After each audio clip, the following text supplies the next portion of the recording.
Come on in. It's the Sports Parlor Podcast, brought to you by betJACK.com. And now, please welcome the guys who know it all, Phil Taylor and Nick Pedone. Hello and welcome into the Sports Parlor Podcast presented by betJACK.com. I'm your host, Nick Pedone, hanging out, as always, with 2011 Cleveland Browns first-round pick, Phil Taylor, joining us on the pod. Phil, love the Browns polo, man. You look like you're ready to coach those boys up. Oh, yeah. Nah, I'm going to let them do their thing, you know. Well, it was a weird weekend for Ohio football. Let's call it for what it is. You know, we've got to celebrate some highs, but now we got to talk through some lows. And you know, we hate doing that, especially locally. But it was a Harbaugh weekend, man, because the Buckeyes went down to Michigan big. That was just an ugly game where it seemed like that Michigan just kind of handled them the entire day. And then the Cleveland Browns on Sunday Night Football in primetime went down. The good news, though, for us in the state of Ohio, the Cincinnati Bengals seem to be rolling. So we're going to talk about the rest of the AFC North, especially those Cincy Bengals, when we get to our weekly pick segment. But first, we got to throw it off. With Phil's Facts, we got to talk about these Cleveland Browns and rip off this Band-Aid here in the bye week. My first fact is the Browns season done? I don't know. I mean, they can win out, obviously, but is that possible? I don't know. You know, they had a tough one last week against Baltimore, and I felt like they were close, man. I felt like every other play, Clowney was like diving at Lamar's legs, and you really couldn't, you know what I'm saying? He couldn't get to him, man. It was tough, man. What do you think? So let's take a 1,010-foot view. It's the bye week. So this is the time for this team to get right. Phil, you've been in locker rooms where there hasn't been a lot of winning going on. What is the best bye week activity? What do you do in the bye week? And how do they get these guys right into that standpoint where, hey, we got 5 more games to go play. If you run the table, you're probably in. But if you have another slip up, you're probably out. What's this bye week look like in that locker room for these players? Man, the guys that's truly bought in, you would know. I mean, those guys on this bye week, they wouldn't leave. They would stay there, get extra work, get extra rehab, whatever needs to be done, man. And it depending on what the coaches have, because some coaches will let guys go home and stuff like that, but some coaches, you'll be there practicing just like if you had a game, but you don't have a game. So it depends on Coach Stefanski and how he runs things like that. But just as a veteran, I would have stayed and, you know, got extra rehab and things like that. Stayed around the building, make sure doing some extra workouts. Just, you know what I'm saying, show them face, man. Show them that I'm bought in. Yeah, definitely. You know, a lot of guys like to go get out, in some warmth. And we've played a lot of cold weather games now. You know, it definitely wasn't warm in Baltimore. We saw Lamar bundled up on the sideline. We just had another couple of really cold games in Cleveland. Does that help at all from a mental standpoint to just take a step away from the facility, from the building, and maybe get down to Florida for a couple days before you come back to keep the season rolling? Oh, yeah, for sure. I mean, Cleveland, it's a gloomy city if people don't know. But, yeah, I mean, for 1 or 2 days, get out, get some sun, you know what I'm saying, and relax, you know what I'm saying. Yeah, you need that. It's a bye week. You need to get away for a little bit. But at the same time, a lot of teams ain't in a position they can't be away too long. You know what I mean? So you get away for 1 or 2 days, man, get your mind right, clear your head, you know what I'm saying, get rid of football for a little bit and get back to it. Well, the Browns are one of those teams now that you mentioned that they really can't afford too much, relaxation, too much vacation time, because somehow, some way, they're still in the width of the playoff hunt. And you just mentioned it in your first fact. It looks like this season could possibly be over. And me just being real, taking off my fan hat for a second, I think playoffs is probably out of the picture this year. You look at the remaining schedule, you still got Baltimore, you still got Pittsburgh, you still got Cincinnati.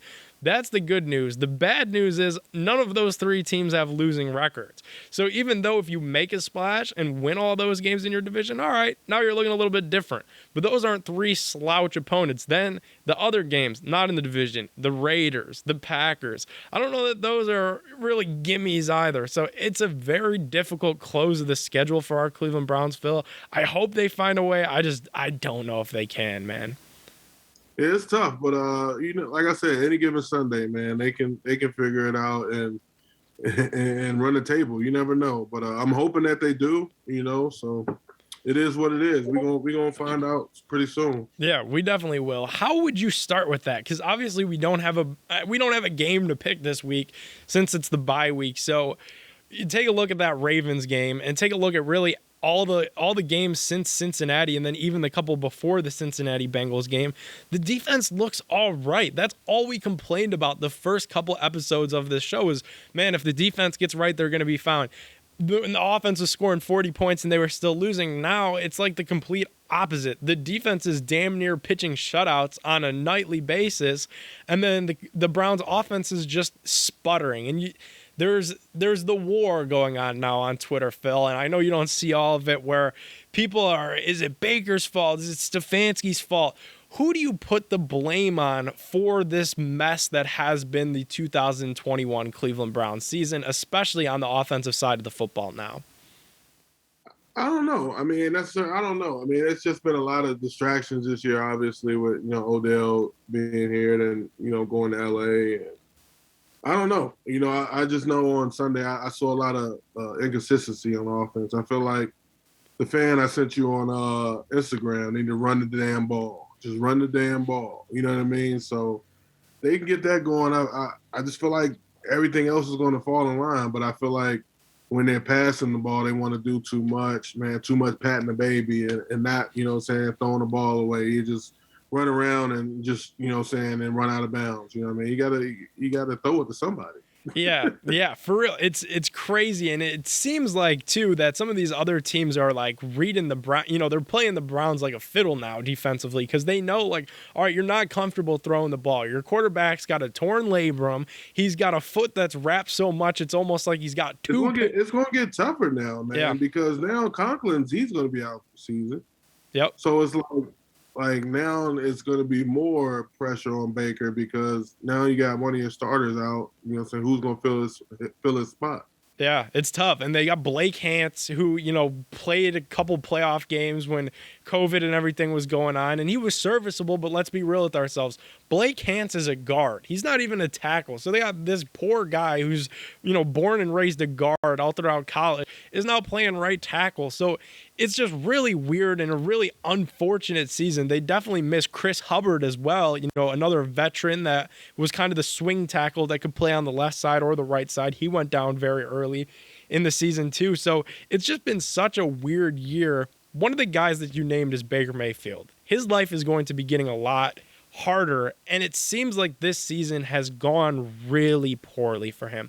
And as a fan, I feel bad, but also as a fan, I kind of want answers. I kind of want to see improved quarterback play out of a team that hasn't had very good quarterback play in a very long time. Now, there's some extreme people saying that they want to replace Baker, they want to find find an upgrade. I don't know that I'm there yet. He's still a young guy that's battling a lot of things right now. Where are you at with Baker? Because it seems like there's a lot going wrong for this poor kid.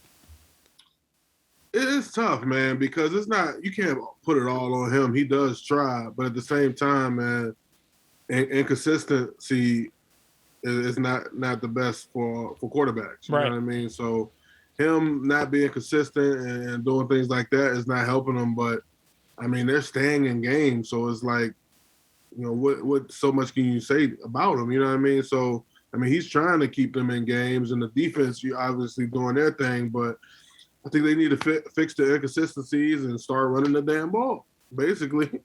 Yeah, that's definitely the easy fix, man. You and I are on the same board there. Run the damn ball for these next couple games and see if that's what works for you. It was crazy.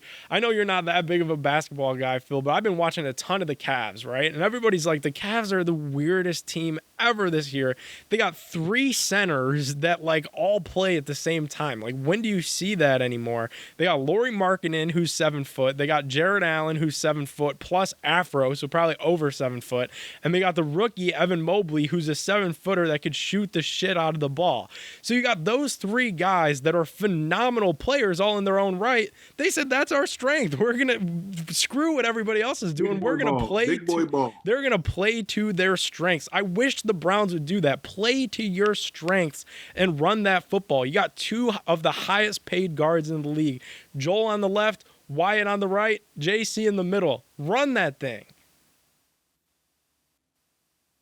Yeah, it's easier than it sounds, I guess. I guess so. Easier said than done. Phil, that's enough Browns out of us. No need to beat the dead horse. There's a lot going on in college football. I know some Browns fans want to fire up the mock drafts. Maybe not quite, because some of these coaches have been all over the place. Throw us to the second fact this week. Yeah, man, it's another coaching carousel for college. Thoughts on the college coaching? What you think about Jim Kelly taking the job in LSU? I was a little surprised, I'll be honest. I thought Kelly to LSU was a little bit of a vertical move, or a lateral move. I didn't think that was much of an upgrade. Whereas some of the other, Lincoln going to USC, I definitely understood that one a lot more. But it was weird, man. They said, too, that he met with the team this morning. It was like an 11-minute meeting, and then he was out. And that was it. That was kind of it.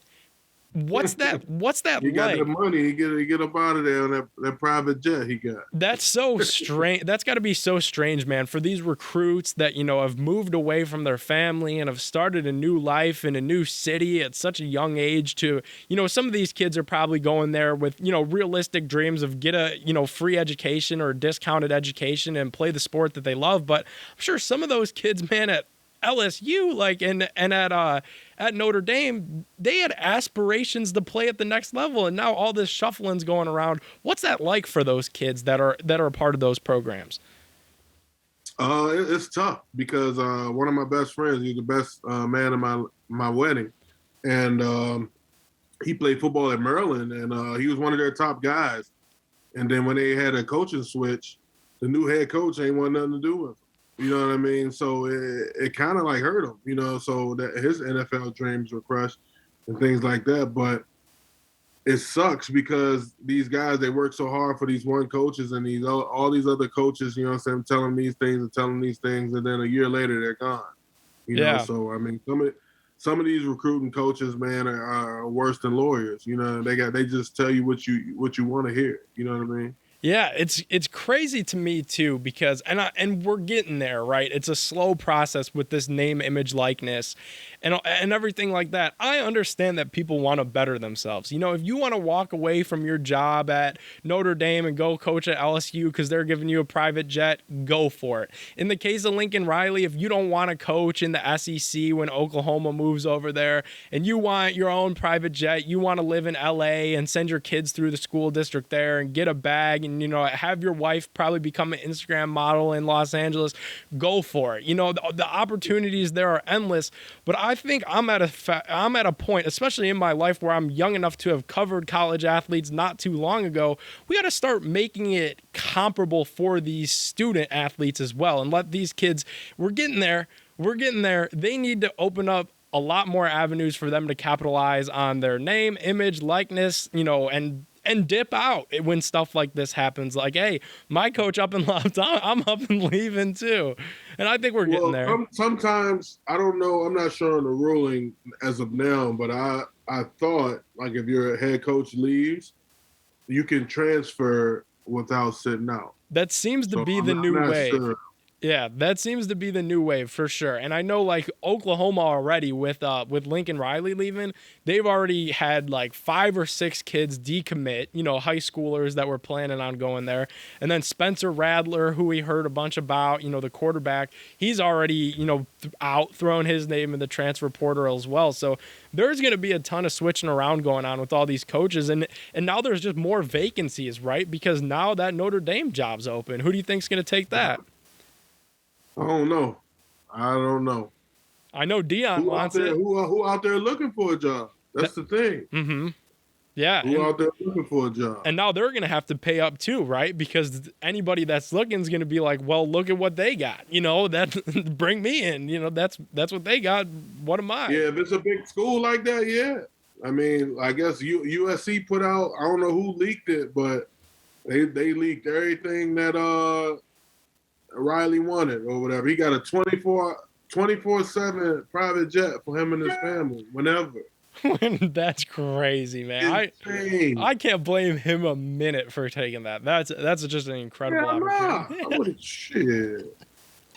There's a lot going on. Hey, it's a lot. I mean, I'd rather see some of that money they spend on these coaches go toward the players, but hey, it is what it is. Well, it was a cool thing too, and that's a great thing about Ohioans, man. When we lose and we get kicked down, we could at least, look at our opponents with class. We saw Myles Garrett do it to Lamar Jackson where he just shook his hand and said, hey, great play. I'm doing it right now to Harbaugh over at Michigan. I don't know if you saw this, but he had an incentive in his contract for, beating Ohio State, winning the rivalry game. And he's taking that incentive and he's dispersing it among the staff and among some of the student trainers as well, and some of the athletes that missed last season, due to COVID and everything like that. So he's just like taking the check and just divvying it up in a bunch of different ways. So I thought that was just a super classy act for a guy that hadn't beat Ohio State at all. He had never got that incentive before. And he finally got it and just gives it back. That's just a super classy thing. And I hope a lot more, I hope it just kind of opens some eyeballs and starts, creating opportunities for these kids to get some money, because it's possible now, name, image, likeness. There's going to be more and more. All these colleges, man, they make so much money off the kids. The least they can do is pay them a little bit. Yeah, still won't be a back pay. That's crazy. Like, look at how many people were at that damn Michigan game, and I'm like, these kids all have class together. They're partying up on the field together. It's like, man, you see that kid in stats class on Monday. That's bizarre to me. Oh yeah. Let's go to the next one. Throw it to our third one, because this AFC North is on fire, and I think Vegas doesn't really know which way it's going to go either. All right, Phil, that's enough college football. Throw us to your third fact this week, because this AFC is still all over the place. Third fact is, they got the odds, man. These odds are crazy. AFC North odds. We got Baltimore at -200, Cincinnati and +240, Cleveland at +1100. And Pittsburgh in last at +3,000. What you think? Well, I'll tell you what, and I know we both agree on this. I love seeing the Pittsburgh Steelers in the basement there all by themselves +3,000. Vegas finally figured out what we've been saying all along, and that's the Pittsburgh Steelers aren't that good. Big Ben's probably done. Obviously, Baltimore is the clear-cut favorite here at -200. If you bet Baltimore, you probably don't get as much back. How do you feel about Cincinnati and Cleveland, man? Right there in the middle, Cleveland +1100. You get a pretty nice little return there if you bet on the Browns. Oh yeah, for sure. I'm gonna put a little bit on the side for them, but yeah. I mean, yeah, I think to be honest, I think Cincy might have the best chance, but I'm definitely going. If I was to bet on something, I would put it on Cincy and Cleveland. That's crazy. And if you made me, pick right now today, looking at these four, obviously Baltimore is there, but -200, you're not getting anything crazy back out of that. And then Cincy at +240. You were singing, Cincy's praises a couple episodes ago, even when they were struggling a little bit. They had a couple ugly losses, but the Browns then had some struggles too. You were saying, hey, look at Cincy. While some of these other teams are down, the Baltimore Ravens struggled to beat us. They didn't beat Miami. They've had some weird games all season long. If I had to pick today, I'd pick the Cincinnati Bengals. I like what they could do offensively. It was on full display this past weekend. Everything goes through the run game, Phil. Run the damn ball. They got Joe Mixon there. They got, Joe Burrow, T. Higgins, Tyler Boyd. We weren't sure how they were going to protect them, but they just figured, hey, we'll protect them with a bunch of just offensive weapons and let that thing click. And it's working for them so far. Oh, yeah. I'm with it. That'd be crazy. Could you imagine going into the season? We had kind of, figured Cincy probably, third, if not last. You still got to always respect Pittsburgh. Could you imagine a couple of weeks ago saying, hey, Cincinnati has a real chance of winning this AFC North? We would have thought that we were crazy, man. What'd you say? I ain't hear you. This one over here. I said that if a couple of weeks ago, it would have been crazy to have Cincinnati as a potential winner of the AFC North. You know what I mean? Yeah. I mean, it would be. Well, I always want the Browns to be there, but yeah, Cincy for sure, because they haven't been there in a while for sure. For sure. Well, we will get you guys into our weekly pick segment. We'll move on, cleanse away what happened in Week 12, and get you guys into Week 13 of the NFL season. From big parlays to picks on the money line, here are Phil's and Nick's picks of the week. We'll kick it off, as always, on Thursday Night Football. We'll do it from New Orleans as the New Orleans Saints will play host to the Dallas Cowboys. Phil will get a prime time look at those Cowboys again, fresh off the heels of an ugly, ugly performance on Thanksgiving Day, man. What's going on with these Cowboys? I said that they were good. I said that they were for real this year. Now I'm looking at this NFC and I see Tom. Y'all do that every year. Say they good. And then by week 8, it'd be a different story.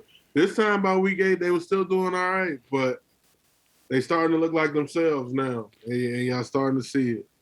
Oh, man. I mean, you look at this team in Dallas, and they have all the talent, and I still believe that they still could be good, but I'm starting to second guess myself here. I'm starting to feel like what you're saying is true, that maybe the Cowboys aren't that good, man. Maybe they're just cursed.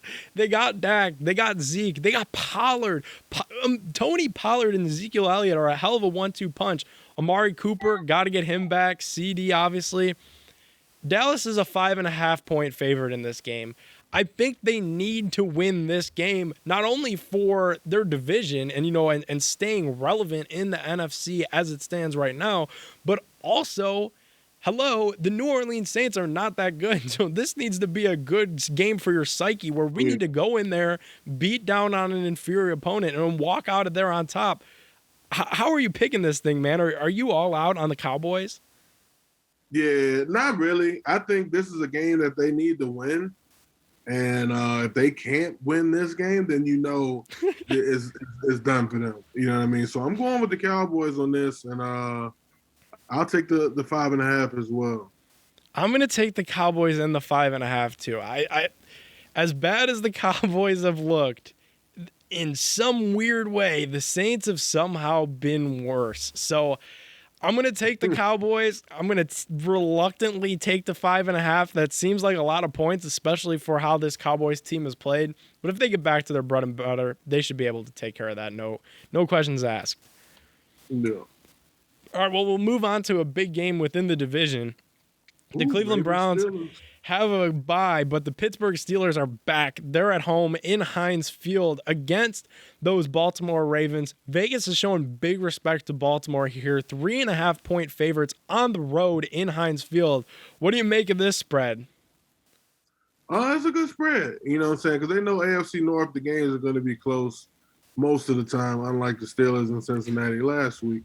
But, and I'm taking the Ravens, man, and I'm taking 3.5? Yeah. Yeah, I'm with you there. I think Ravens 3.5 as well. It's been a weird week for the Steelers, and, they're taking some heat nationally. Ryan Clark was telling them that, they too much care about the glitz and the glamour and the Instagram and the having fun. And that's not Steeler football. They asked Chase Claypool, hey, what do you guys need to do to get this season back on track?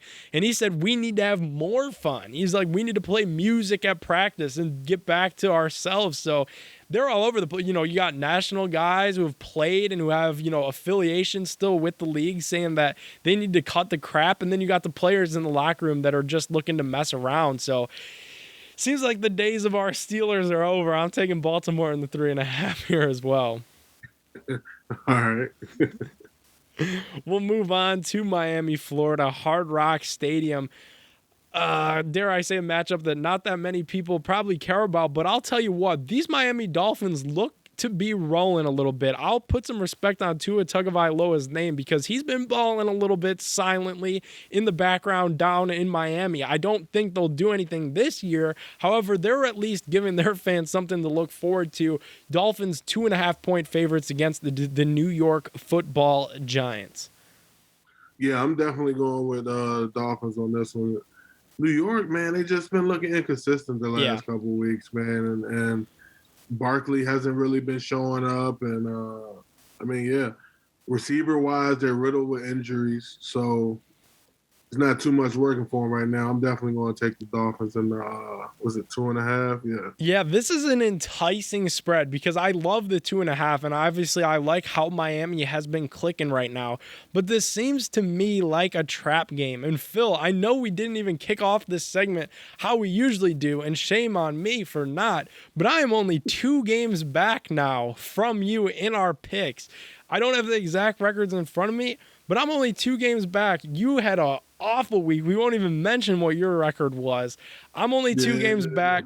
You had me last night on Monday Night Football. That was my big slip up. I needed the Washington football team to lose that game. They won it. So 2 games back. Dolphins, Giants. Freddie Kitchens calling the plays over there in New York now after Jason Garrett was fired. I didn't even know that. Typical. I mean, shit, it ain't working in Dallas. What you think is going to work in the same division? Typical. I'm going to take the Dolphins. I'm going to take a upset soon, but it's not going to come here. I'm going to take the Dolphins. I'm taking the 2.5. I really thought long and hard about taking the Giants, but I can't do it. Sorry, Fred. That's crazy. Freddie Kitchens, man, staying relevant. Love to see it for him. Oh, yeah. All right, we'll move on. Freddie was a great guy, but awful football coach, at least a head coach. The Houston Texans down there in Texas, they're back at home. They've had such a hard hand dealt to them, and it continues with the Indianapolis Colts. The Colts look good, Phil. They lost to Tampa Bay, but they looked awesome, and they didn't even run the ball. That guy's hat he wore it for no reason. They still almost won. They didn't even run the ball that much. So Indy looks good. I'm putting them on the map. I'm obviously having them winning this game. I don't know about the 8.5. I definitely wouldn't touch this game at all if I was actually betting on this. But give me the Colts to win here pretty easy.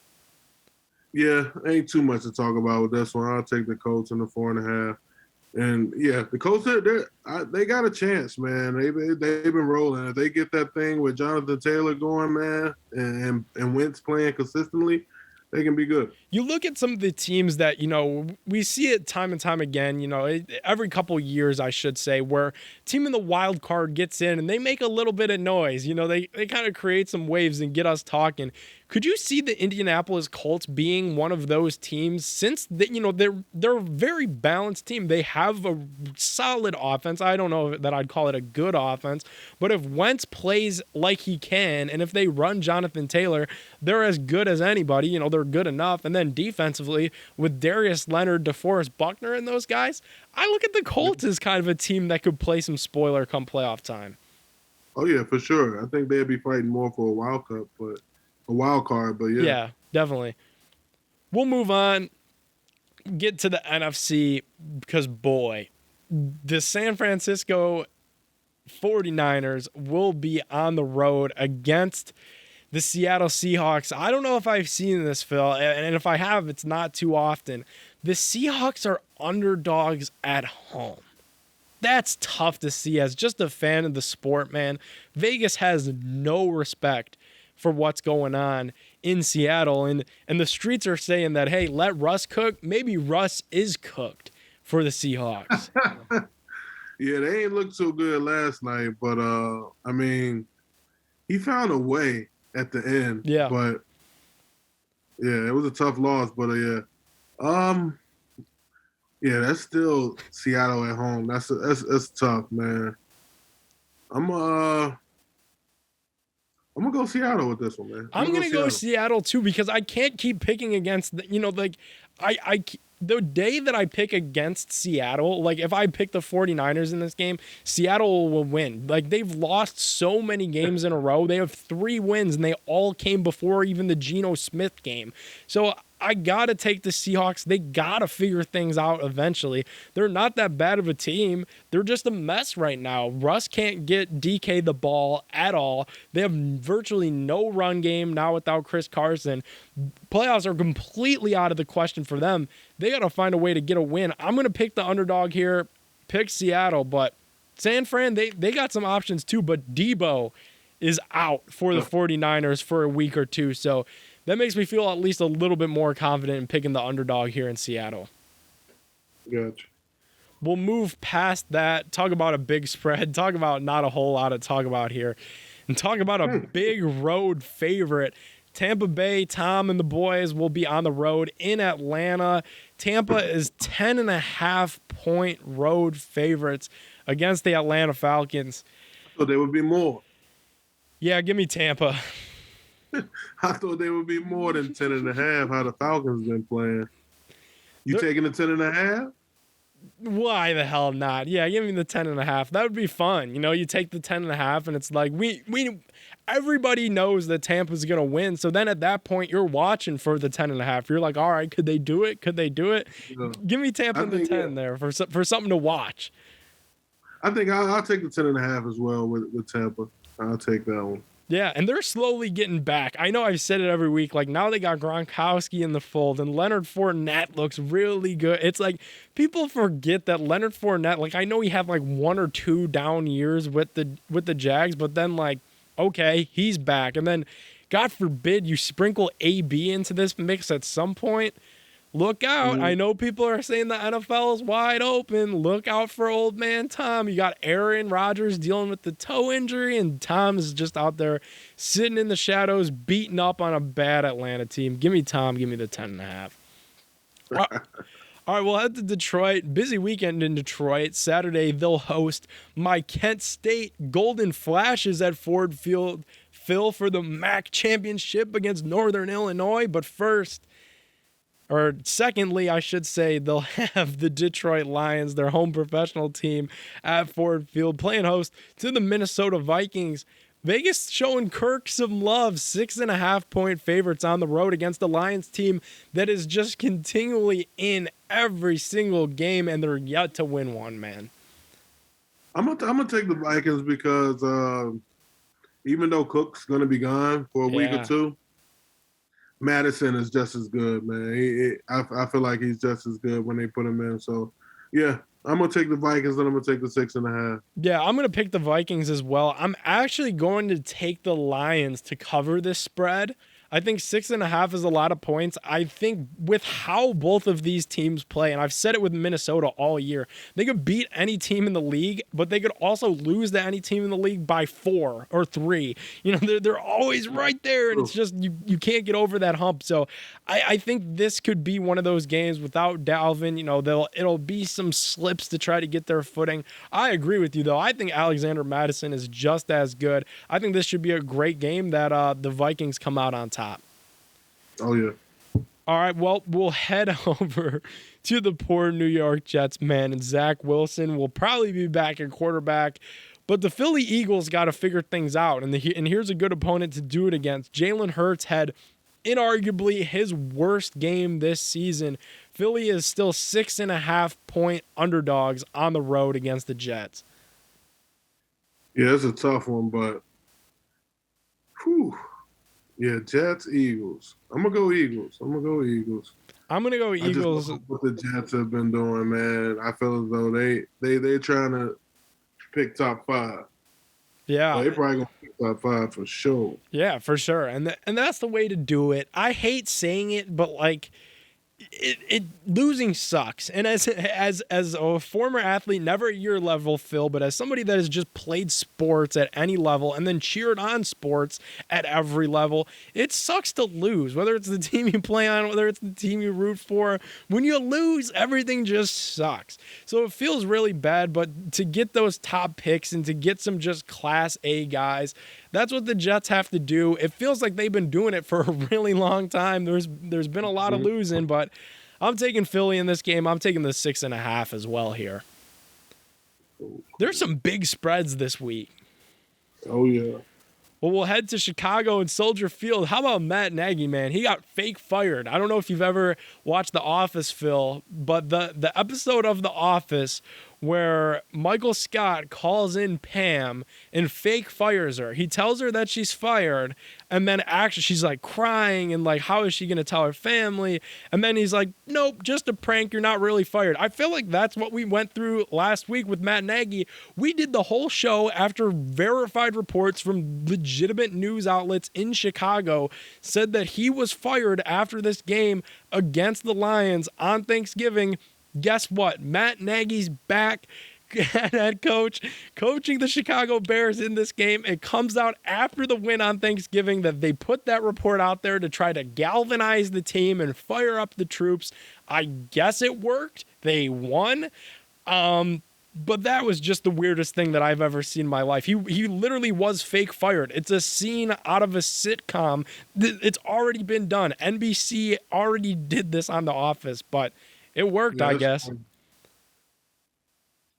Yeah, I don't know how you fake fire. So they really put the report out, and now they reneged on the report. Well, according to Ian Rappaport of NFL Network, they said that they put that report out there to try to fire up the locker room, knowing that the locker room and the guys in there would see that and try to rally around Nagy like, hey, let's win this for him, whether it's his last game or whether it's not, to try to save his job. Let's just try to rally around this guy. That's why they put that report out there. He was never fired. They never told him like, hey, you're fired. That's weird, man. It is weird. So you look at this matchup, the Bears, and they're gonna lose this week just because of that. Yeah, so Kyler Murray's going to be back for the Arizona Cardinals, it seems, by all accounts. Cardinals are massive 7.5-point favorites, so it seems like, if anything, Vegas might know something that we don't, even though Kyler will be questionable. As we progress through this week of practice, I'm going to take the Cardinals here, no questions asked. Same here, man. I'm taking the Cardinals. Yeah. I don't know what. Yeah, they don't need to play like that. They need to, if they're gonna get rid of them, get rid of them. Yeah, super weird stuff going on in Chicago. I can't make sense of it one way or another. You literally got fake fired. And then for Arizona, they've been rolling without Kyler. So who am I to think that that's going to slow down? So give me the Cardinals there. Yeah. We'll move on to what will be our biggest spread this week, as the Los Angeles Rams will play host at SoFi Stadium to Urban Meyer and the boys and the Jacksonville Jaguars. Rams at home, 12.5-point favorites. Phil, I know you're going to pick the Rams. At least I think you are. What do you make of the spread, though? It's a lot, man. It's a lot. But it's the Jags as well. But it's the NFL. Yeah. So I can't. I'm gonna take the Rams, but I can't take 12.5. Yeah, same here. I'm taking the Rams. I'm not taking the 12.5. So if I was placing this bet in Vegas, my bet would actually be Jacksonville plus 12.5. And I'm gonna go ahead and I'm gonna make that my lock this week. The Rams have been all over the place. You could call it myriad of different things. They haven't been running the ball with Darrell Henderson the way that I think they can, and Sony Michel, who's a capable back, if you remember his days at Georgia. Now they got Odell Beckham Jr. back into the fold in LA, and I think it could be throwing some things off. I truly do. I don't want to blame Odell and, oh, Nick, you're just saying that because you're a Browns fan, you're a Baker guy. No, I truly think that Odell is messing them up a little bit. And for this game on a sports betting podcast, I'm going to take the Jags plus 12.5. Sound reasoning at least? You think so you taking, okay, you just taking the 12. Okay, all right. I'm thinking you picking the Jags. No, I'm picking the Rams to win, man. If the Rams lose this game, they'll be all the way broken because that means something catastrophic happened. Yeah, true. But I don't think Odell necessarily messing them up. He had a good game the other night. I feel as though it's not as bad as it could be if Robert Woods is still playing. I wish he was. I think he's so valuable, and I know they had. I forget who was. It could be better, because he's out, so they ain't got nobody to worry about, so they just worry about Odell and Cooper. Right. But if he's back, that's three guys that they got to keep eyes on. You know what I mean? So. And I was listening to that game too, and Troy Aikman was saying that like Robert Woods is a top 3 receiver in the league. I don't know if I'm ready to say that, but he's a really good receiver in the league, and he's a guy that defensively you got to pay your respect to. So, yeah, that's definitely a big hurt for them. Before I said that the Rams could make a run at the Super Bowl, maybe they still can, but these last couple weeks I've had my doubts. They'll win this game, no questions asked, though. Let's move past that. Well, we'll head to Vegas as the Raiders, and they're going to be 2.5-point favorites against the football team, but the football team's kind of raising some eyebrows here. The football team's got my attention, Phil. The defense looks good. It's crazy that they're doing it without Chase Young. I'll say that. As an Ohio State supporter, Chase Young is a big piece of that puzzle defensively, but next man up, they've embraced that mentality, and Taylor Heinicke, he's been a lot of fun to watch. He's been doing good, man. He had a long journey, man. I'm proud of him, man. He went through a lot. And I feel like I'm going to take the football team in this game. I think they've been building themselves up on defense, and this last couple of weeks they've been doing good on offense as well, getting McLaurin the ball. Who else they got? Gibson running the ball good last night. So, yeah, I'm going to take the football team on this one. And they're going to cover the spread, so yeah. Yeah. So a win is all it would take for the football team to cover this spread since it's 2.5. This is an interesting game for me because the Raiders are 2.5-point favorites. The football team, as you know, Phil, was going to have to take that trek from D.C. all the way over to Vegas. I think that plays some part in it. I'm going to take the Raiders. I think this game's going to be tremendously close.